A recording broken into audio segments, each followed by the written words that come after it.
श्री उमेश कुशवाहा जी, केंद्रीय संसदीय बोर्ड के अध्यक्ष भाई उपेंद्र कुशवाहा जी, माननीय मंत्री संजय झा जी, माननीय मंत्री सुनील जी, पार्टी के अन्य सभी पदाधिकारीगण और आप प्रेस के साथ। देखिए, कल श्री आरसीपी सिंह साहब ने कई तरह की बातें कही और त्यागपत्र उन्होंने दिया है प्राथमिक सदस्यता से।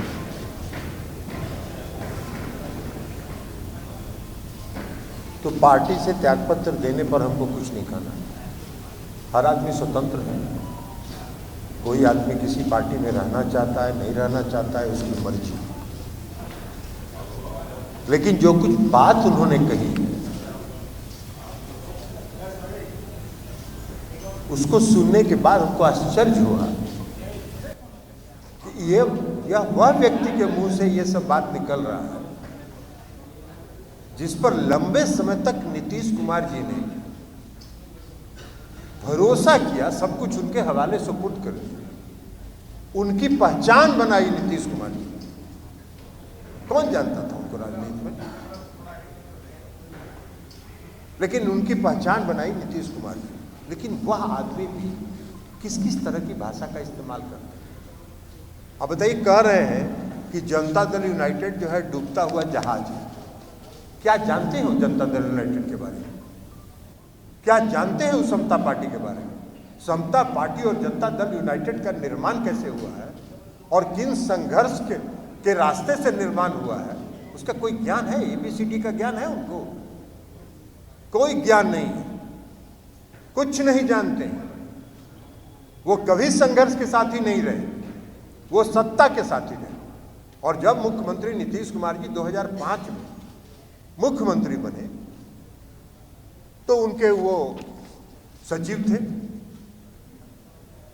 2009 के लोकसभा के चुनाव में उनकी इच्छा थी चुनाव लड़ने की लोकसभा की, मुख्यमंत्री ने कहा टिकट नहीं देंगे। 2010 में उनकी इच्छा थी, उन्होंने कहा चले जाइए, अगर इच्छा है तो राज्यसभा चले जाइए। उसके बाद पार्टी का राष्ट्रीय महासचिव संगठन का दिया उन्होंने, राष्ट्रीय अध्यक्ष खुद इस्तीफा देके उन्होंने बनाया।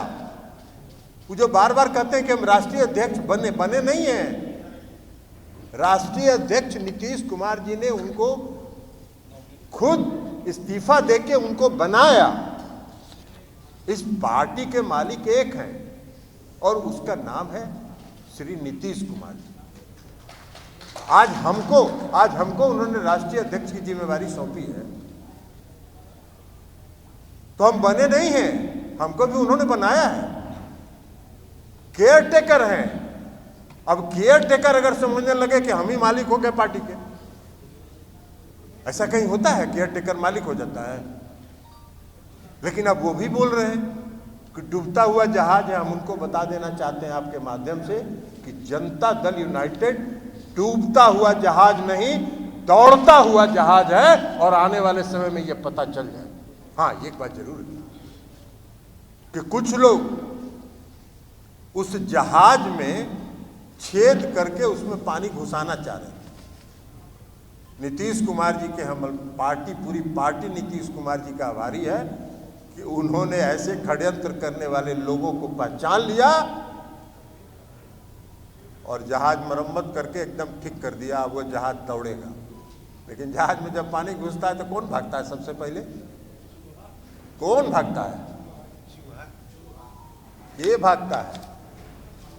तो जो सत्ता के साथी हैं, जो संघर्ष के साथी नहीं हैं, सत्ता अगर उनके हाथ से चला गया तो स्वाभाविक है उनकी बौखलाहट। तो सत्ता जाने के कारण बौखलाहट है। और नीतीश कुमार जी ने षड्यंत्र को पहचान लिया। पहले भी कहे, हमने पहले भी कहा है कि नीतीश कुमार जी की संख्या जो 43 पर आ गई, वो जनाधार में कमी के कारण नहीं आई। नीतीश कुमार जी के खिलाफ षड्यंत्र हुआ, साजिश हुई और उस साजिश का परिणाम है 43 पर पहुंचना। और उस षड्यंत्र के प्रति अब हम सब लोग नीतीश कुमार जी के नेतृत्व में सतर्क हैं। कोई षड्यंत्र यहां चलने वाला नहीं है। एक मॉडल इस्तेमाल किया गया था 2020 के विधानसभा के चुनाव में चिराग मॉडल, और दूसरा चिराग मॉडल तैयार किया जा रहा था। लेकिन कभी अगर होगा आगे तब बताएंगे कि षड्यंत्र कहाँ कहाँ हुआ और कैसे कैसे हुआ। लेकिन आज ऐसे लोग भी बोल रहे हैं, अरे भाई कोई भी आदमी षड्यंत्र क्यों करते हो नीतीश कुमार जी को छोटा करने के लिए?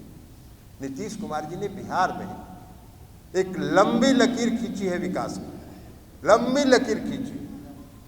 अब अगर आप उसको पार करना चाहते हो तो उसके नीचे कोई लंबी लकीर खींचो, उस लकीर को मिटाने का क्यों प्रयास कर रहे हो? और जो षड्यंत्र नीतीश कुमार जी के खिलाफ होता है वो उसी का परिचायक है कि लकीर लोग मिटाने का प्रयास करते हैं, लेकिन लकीर मिटाने से मिटता नहीं है। नीतीश कुमार जी ने अमीट लकीर खींचा है जो किसी के मिटाने से नहीं मिटेगा। संगठन के बारे में भी कहते हैं बहुत भारी संगठन कर दिए। भाई आप लोग बहुत लोग हैं यहाँ, बहुत पार्टी के कार्यकर्ता साथी भी हैं और आप प्रेस के लोग साथी भी हैं। 1 मार्च 2020 को कल भी उन्होंने कहा कि बूथ स्तर तक हमने संगठन को पहुंचा दिया। 1 मार्च 2020 को उन्होंने बूथ अध्यक्ष और बूथ सचिव का सम्मेलन बुलाया था। आप में से कई प्रेस के साथी इस बात के गवाह हैं। उन्होंने कितना दावा किया था कि कितना 3 लाख 5 लाख लोग आएंगे, आए थे कितना? वो भी रिकॉर्ड में हम प्रेस के साथियों से कहेंगे कि जरा उसको भी रिकॉर्ड निकाल के पुराना देख लीजिए कि कितने लोग आए थे और दावा कितना का था। यही संगठन है। इस पार्टी में ये कभी नहीं चला कि जहां जाना है वहां जाने के एक दिन पहले माला भिजवा दीजिए और खुद जाके माला पहन लीजिए। यह संस्कृति इस पार्टी में कभी नहीं रही। हम लोगों ने संघर्ष किया। हम लोग माला भेजने वाले नहीं, हम लोग पोस्टर साट के, झंडा गाड़ के, झंडा लगा के, दरी बिछा के, मंच सजाने का काम किया है खुद।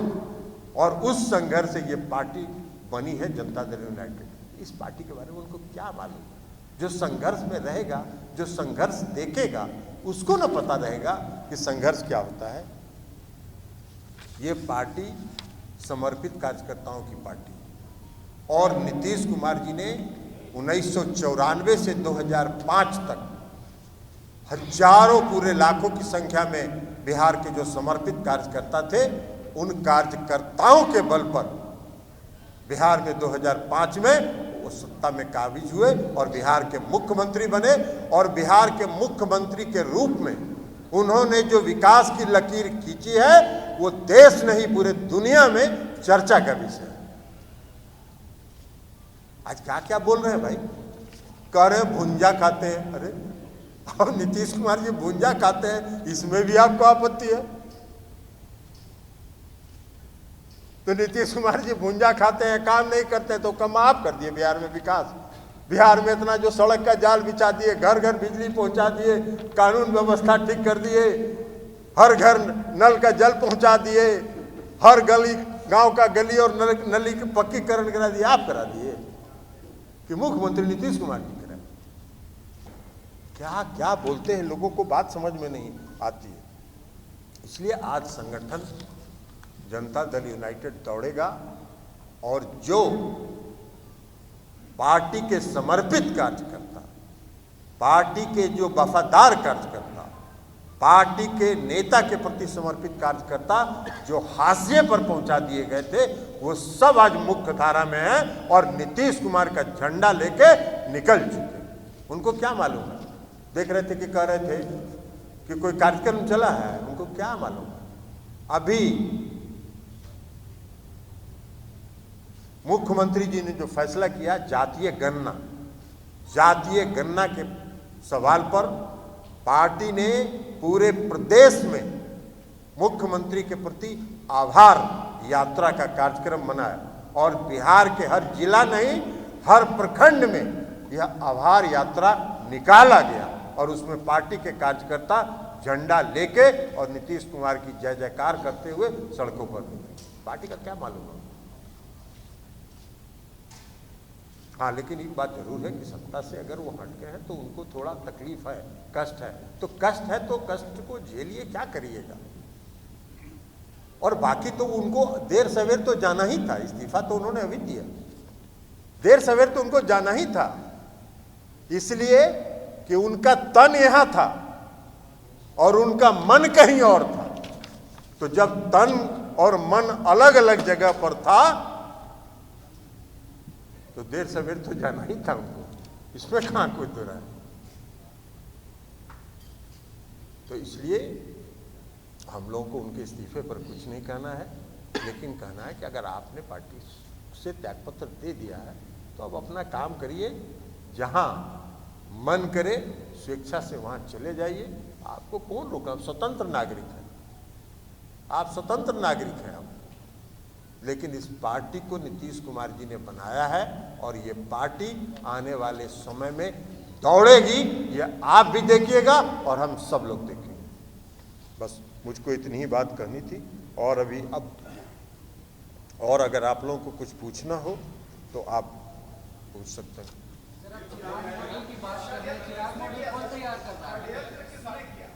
अब ये सब तो हमने कहा ना कि षड्यंत्र कब हुआ, कैसे हुआ, कहाँ कहाँ हुआ, ये सब कुछ प्रमाण है, ये समय आने पर वह भी बताएंगे, थोड़ा अभी इंतजार करिए।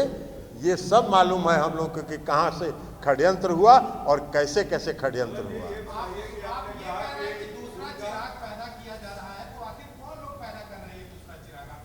तो बताए तो आपको कि समय आने पर वो भी बताएंगे, अभी थोड़ा इंतजार कीजिए ना। ट्रेलर देखिए, पूरा सिनेमा पहले ही दिन क्यों देखना चाहते हैं?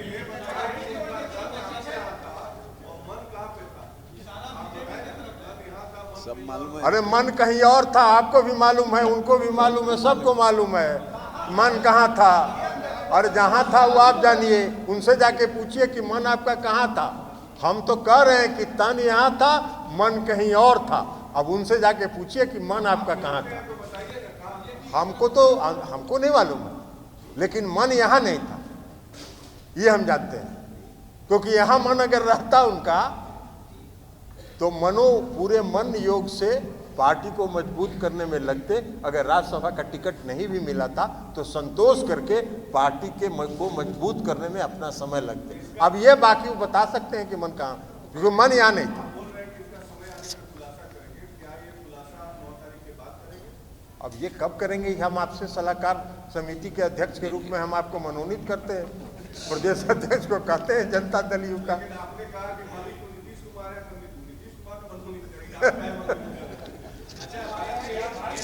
नीतीश कुमार जी अपने केयर टेकर को पूर्ण अधिकार देते हैं और इसी तरह, इसी कारण से वो जब राष्ट्रीय महासचिव संगठन थे, पार्टी के जब उन्होंने राष्ट्रीय अध्यक्ष बनाया तो कोई काम में उन्होंने हस्तक्षेप नहीं किया।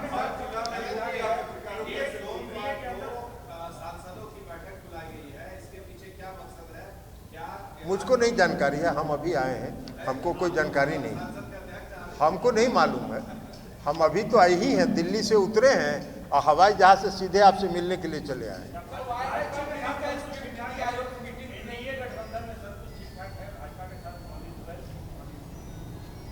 तो ऑल इज वेल, इसलिए कि अभी कल उपराष्ट्रपति का चुनाव हुआ, हम लोगों ने पूरी मुस्तैदी से वोट दिया। हमारे एक सांसद आदरणीय वशिष्ठ भाई बीमार थे, उनको भी हमने ले जाके व्हील चेयर पर वोट कराया। हम लोगों ने समर्थन दिया राष्ट्रपति के उम्मीदवार में भी, उपराष्ट्रपति के उम्मीदवार में भी।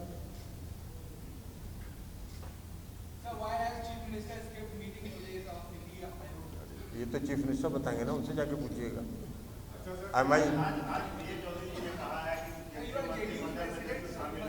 अभी जेडीयू मंत्रिमंडल में काहे के लिए हम शामिल हो, क्या जरूरत है, किस बात की आवश्यकता है? 2019 में माननीय मुख्यमंत्री जी ने फैसला किया था कि हम सरकार में शामिल नहीं हों। हमारी पार्टी आज उस स्टैंड पर कायम है, माननीय मुख्यमंत्री जी के 2019 के निर्णय पर। 2021 में जो शामिल हुए थे उनसे जाके पूछिएगा ना, क्योंकि वो बार बार ये कहते थे कि हम मुख्यमंत्री से पूछ के, अब मुख्यमंत्री उनका खंडन करते।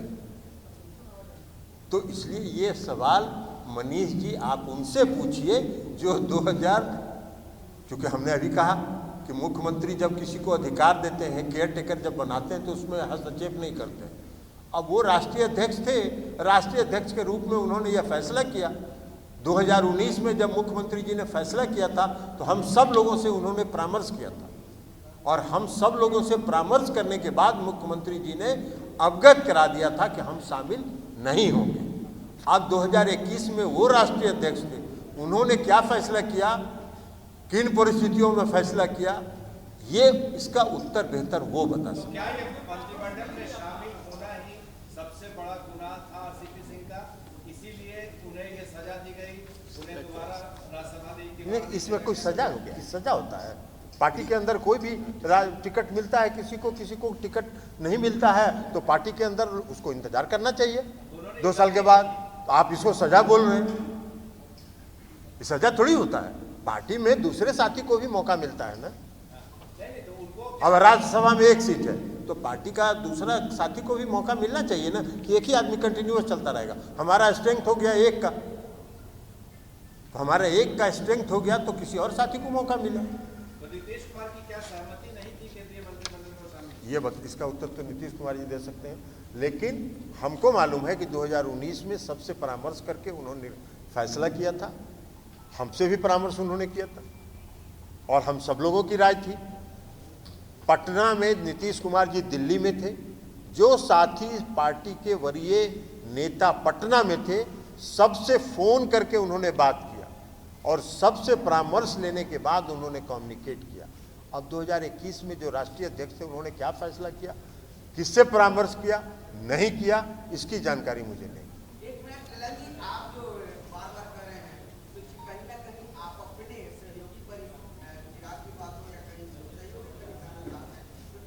या आप अपना बात मेरे मुंह में क्यों डाल रहे हैं? हमने कहा है क्या कि हम अपने सहयोगी, हमने तो कोई सहयोगी नहीं कहा। आप अपनी बात हमारे मुंह में, हमने कहा कि षड्यंत्र हुआ, साजिश हुई और नीतीश कुमार जी का कद छोटा करने की साजिश हुई।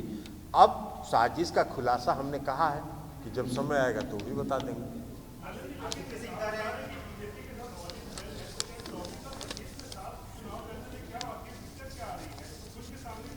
2425 का फैसला कल क्या है, कल हम जिंदा रहेंगे कि नहीं रहेंगे इसका गारंटी हम ले सकते हैं। 35 का भी पूछ लीजिए अभी 35 तक का 2035 में, 2024 के बाद 2029 में होगा, वो भी पूछ लीजिए। ऐसा थोड़ी होता है।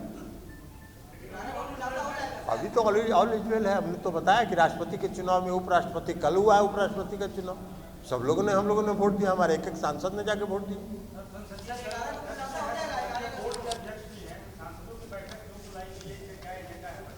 हमको अभी नहीं निमंत्रण मिला है संसद सदस्यों की बैठक का।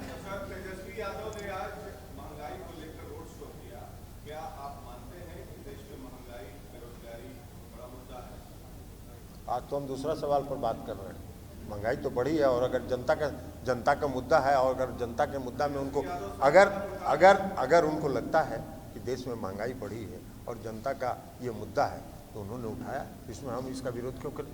और ये लालू यादव के घर में जो सीबीआई रेड हुआ और भोला यादव को पकड़ा गया, आपको क्या लगता है कि सीबीआई ने गलत कदम उठाया? हमने कहा क्या कि गलत कदम उठाया कि सही कदम उठाया?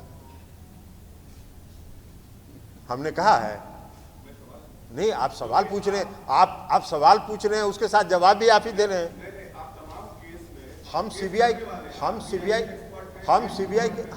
के स्पोक्स पर्सन नहीं है कि सीबीआई ने के पास क्या साक्ष्य है, सीबीआई ने किस आधार पर रेड किया, इसका उत्तर तो बेहतर सीबीआई दे सकती है। हम उसके स्पोक्स पर्सन नहीं। बता तो दिए अभी। चलिए और कुछ नहीं ना? अरे और कोई बात नहीं ना है?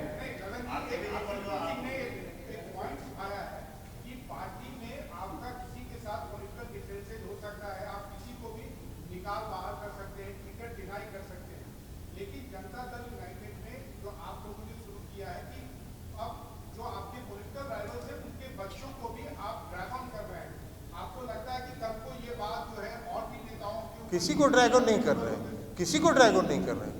कहाँ ड्रैगन कर रहे हैं? अरे कहाँ ड्रैगन कर रहे हैं? कहाँ ड्रैगन कर रहे हैं? हमको तो मालूम भी नहीं था। हम तो आज प्रदेश अध्यक्ष से पूछे, अगर इनको कोई आया और इन्होंने अगर पूछा उनसे कि भाई बताइए क्या बात है, इनके पास कोई कंप्लेन आएगा। आप एनडीटीवी में है ना, तो एनडीटीवी में कोई मैनेजमेंट में आपके खिलाफ कोई कंप्लेन जाएगा तो मैनेजमेंट अगर आपसे पूछेगा कि भाई मनीष जी बताइए कि इसमें क्या सच्चाई है, तो इसमें किसी को ड्रैग करने की बात कहाँ से आएगी? नहीं, लेकिन रमन जी एक चीज है कि मैनेजमेंट पूछेगा किसी भी अपने फॉर्मर नेशनल प्रेसिडेंट से, वो स्टेट प्रेसिडेंट से नहीं पूछवाएगा। नहीं, फॉर्मल जी ना, आप पार्टी का संविधान जाके पढ़िए पहले। अरे आप अपनी बात क्यों दबा रहे हैं? आप पार्टी का संविधान जाके पढ़िए। प्रदेश अध्यक्ष उसके लिए सक्षम है, प्रदेश अध्यक्ष उसके लिए सक्षम है। अरे जब हमने उत्तर दे दिया आपको कि प्रदेश अध्यक्ष उसके लिए सक्षम है। आपके साथ हुआ था जब जगदीश सिंह ज्ञानू ने आपको आपको वही पॉइंट रेज किया था। नहीं, हमने जवाब नहीं दिया था, उसमें हम सांसद थे, और सांसद जो है उसको राष्ट्रीय अध्यक्ष ही उसको कर सकता है। जो सांसद नहीं है और पार्टी का अगर ऑर्डिनरी कार्यकर्ता है, प्रदेश अध्यक्ष उसके लिए सक्षम है। अपना ज्ञान को दुरुस्त कर लीजिए और पार्टी का संविधान का एक कॉपी मनीष जी को उपलब्ध करा दीजिए। आपकी पार्टी का ये भी परिपाटी रहा है, जितने भी फॉर्मर नेशनल प्रेसिडेंट हुए हैं, नीतीश कुमार ने सबको इंसल्ट करके बाहर का रास्ता दिखाया। ये तो आपकी सोच हो सकती है, आपकी अपनी, ये आपका अपना परसेप्शन है, ये आपका अपना परसेप्शन है। आप अपने परसेप्शन पर कायम रहिए।